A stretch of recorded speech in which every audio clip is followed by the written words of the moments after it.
Hi friends, one more fun thing for you. This is not so much a science experiment as it is just a fun activity you guys can do at home that I know many of you like to do in our classroom. So with whatever materials you have, because you may not have the same things that we use in class, I don't, you'll want to get a big container. I'm using a cupcake saver right here without the lid. But a big plastic container of some sort. It doesn't have to be clear. It could be a big bowl even, like a big mixing bowl, anything like that. And then a little bit of dish soap, not the kind you put in your dishwasher, but the kind that you use at the sink, and some water. So, and then you'll need some small objects. I'm using plastic Easter eggs just because we happen to have so many of those around right now. But you can use other waterproof things. If you wanted to use Legos, that's okay. If you wanted to use little plastic water safe figures, that's okay. You can put leaves or sticks or things that you find in your yard, that's also okay. Anything you have on hand that is safe to be covered in water and soap, you can use. So the first thing we'll do, just like we do at school, is we're gonna pour in some water into our container.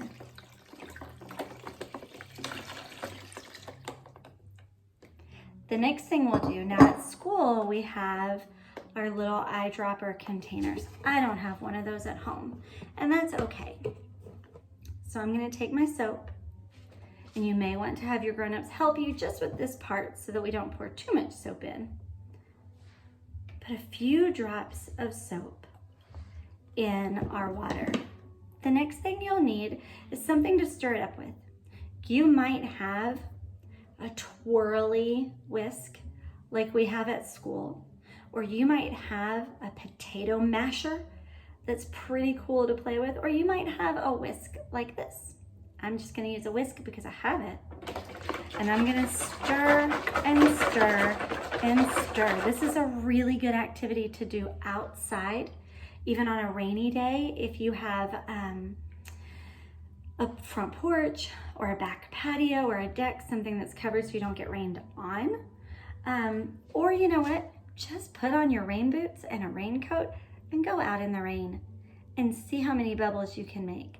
And you're gonna wanna whisk and whisk just like you do in the classroom, as much as possible.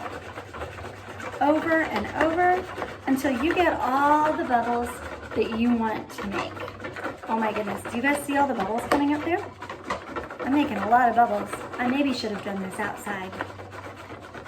All right, when you get all the bubbles that you wanna make, not only is that part fun, but then you can take a spoon and see if you can scoop out your eggs and get them without water on them, and see how many eggs can you put in your spoon at one time.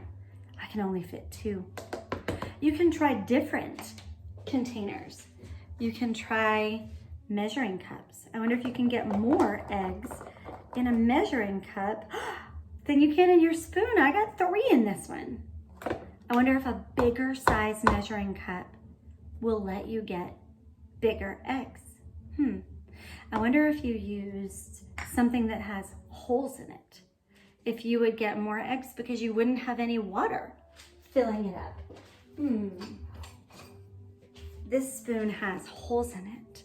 I wonder what happens to the water.